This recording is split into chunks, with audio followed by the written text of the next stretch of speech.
السلام عليكم ورحمة الله وبركاته. ربنا كتب لكم العمر ان شاء الله. هقول لكم على ايه الحاجات المهمة اللي احنا ناخدها معانا هناك، الاكل وكده، بحيث ان احنا نقلل التكلفة هناك، لان طبعا عارفين فرق الجنيه المصري من الريال السعودي.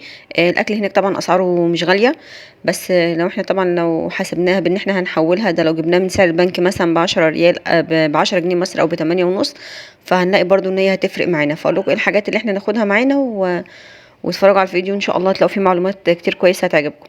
اول حاجه، احنا بقى عارفين ان احنا لو هناك رايحين مثلا غرفه فيها 3 افراد او 4 في الغرفه الواحده، فالتلاجة اللي هناك صغيره جدا، فاحنا ما نحاولش نجيب حاجه تتحط في التلاجة، لا، نجيب حاجات تكون يعني معلبه، بحيث ان احنا ما نحتاجش التلاجة في حاجه، لان اصلا مش هتلاقوا مكان.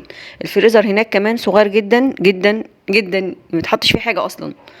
فاحنا ممكن ناخد معانا ايه؟ ناخد معانا تونة، ناخد معانا فول، بس يكون اللي هو مكتوب عليه جاهز، اللي هو مش هنحط عليه اي اضافات، ويكون اللي هو المهروس ده بيبقى خفيف شويه عن المعده، عن اللي هو التاني اللي هو بيبقى الفوله زي ما هي.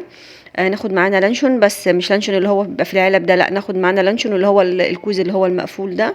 ممكن احنا حتى لو فتحناه يقعد في التلاجة معانا لمدة مثلا اسبوع او حاجة، ما بيحصلوش حاجة. ناخد معانا جبنه نستون كويسه برضو هناك، ناخد معانا جبنه بيضه، بس ما ناخدش علبه كبيره اللي هي مثلا بتبقى كيلو او نص، لا، ناخد معانا ربع، بحيث ان احنا نفتح علبه علبه. ما نفتحش مثلا علبه كبيره وتنشف مننا هناك، او مبقاش في مكان ان احنا نحط العلبه الكبيره في التلاجة، فناخد معانا يعني حاجات احجامها صغيره. ناخد معانا لو احنا بنحب الجبنه رومي، ناخد معانا جبنه رومي او جبنه شيدر اللي هي بتبقى المقفوله دي برضو. ممكن ناخد معانا ايه تاني؟ ناخد معانا ليمون، بنحتاجه هناك مثلا حطيناه على التونه او حطيناه على الفول. ناخد معانا لو احنا بنحب السكر او الشاي او كده، ناخد معانا سكر، نحط حبه مثلا في برطمان صغير، ما يكونش ازاز طبعا، نحاول ان هو يكون بلاستيك عشان ما يكسرش منكم. لو احنا بقى بنحب الشاي، القهوه، النسكافيه، فناخد معانا شاي او قهوه. ناخد معانا نسكافيه اللي هو بيكون جاهز، اللي هو مثلا زي كافي ميكس والحاجات دي، بس يشوفوا طبعا البديل المصري. ناخد معانا ينسون كويس برضه، عشان واحد ساعات معدته هناك بتوجعه كده. ناخد معانا لبن بودرة لو احنا مثلا حابين نعمل شاي بلبن او قهوة بلبن، او واخدين معانا نسكافيه، فناخد معانا لبن بودرة، ما ناخدش لبن اللي هو المعلب ده الجاهز. ناخد معانا لو احنا ناخد معانا عصير. ناخد معانا لو حد بيحب البيبسي ياخد بيبسي. الشيبسي برضو حلو هناك، عشان بيبقى بينفعكم تحطوه جنب الاكل وكده. هناك الشيبسي مش غالي، ب5 ريال وب7، وكيس كبير، بس انتوا لو حسبتوها بالمصري هتقف عليكم مثلا ب70 جنيه مصري. فخدوا معاكم من هنا شيبسي. ناخد معانا عيش يقضينا يومين، بس ما ناخدش عيش يقضينا اكتر من كده، عشان خاطر العيش بينشف هناك، زي ما قلت لكم التلاجة صغيره، وهناك اسعار العيش مش غاليه. ممكن تجيبوا عيش من جنب الحرم، هتلاقي سوبر ماركتات كتير جدا في اللي هو العيش الشامي ده، الأربعة تقريبا أو ال5 بريال، فحلو. وفي اللي هو العيش التميس ده، الرغيف بيبقى كبير وحلو ب2 ريال. ده هتلاقوا في أبراج الصفا، في فرن هناك في الدور التالت، مش فرن، مطعم اسمه لذيذ وسريع. ده بيبقى عنده اللي هو العيش التميس ده. في محبس الجن برضو فرن تاني بيبيع اللي هو التميس ده، العيش اللي هو التميس ده حلو.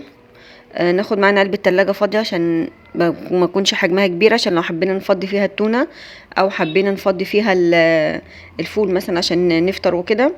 ناخد معانا طبق صغير. ناخد معانا معلقة عشان لو جبنا اكل ولا حاجة وحبينا ناكل.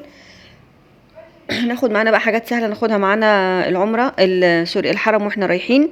في فيديو عن الحاجات اللي احنا المهم ان احنا ناخدها معانا الحرم في القناه، ابقوا شوفوها، هحط لكم اللينك بتاعكم اللينك بتاعه في صندوق الوصف. ناخد معانا مولتو حلو هناك جدا، مش بيسد معانا. ناخد معانا برانش برضو جميل جدا معانا هناك.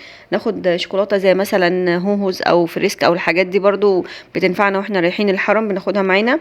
ناخد معانا كعب الغزال اللي هو البسكويت اللي هو بالعجوه ده ممكن يقعد معاكم اسبوعين عادي، ما بيحصلوش اي حاجه. ممكن ناخد فطاير برضو بالعجوه، بس ما تكتروش لانها هتنشف منكم. ناخد معانا سخان اللي هو بتسخن عليه الاكل، ده مهم جدا يا جماعه هناك والله. بتسخنوا عليه عيش، بتسخنوا عليه مثلا الفول، بتسخنوا عليه اي اكل مثلا كان معاكم اتبقى من اليوم اللي قبليه. ناخد معانا طبعا طاسه لو هناخد السخان، او لو عندكم سندوتش ميكر برضو هيقضي بالغرض تاخدوه معاكم، ده طبعا ساعتها مش هتبقوا محتاجين طاسه. ناخد معانا بقى اكل يقضينا اول يومين، لان احنا اول ما نروح هنبقى طبعا مش عارفين اي حاجه هناك، مش عارفين اماكن، مش عارفين الحاجه اللي هناكل منها، ومش هنقعد كمان اول يوم، بيبقى جايين من سفر وكده ندور على الاكل. فخدوا معاكم اكل مثلا يقضيكم اول يومين او اول 3 ايام. الاكل هناك متوفر في كل حته. ف وحاطه لكم فيديو عن القناه ناكل يعني الاماكن اللي موجود فيها الاكل قريبه من الحرم، وشوفوه. واتمنى يكون الفيديو عجبكم، وشكرا لكم، والسلام عليكم ورحمة الله وبركاته.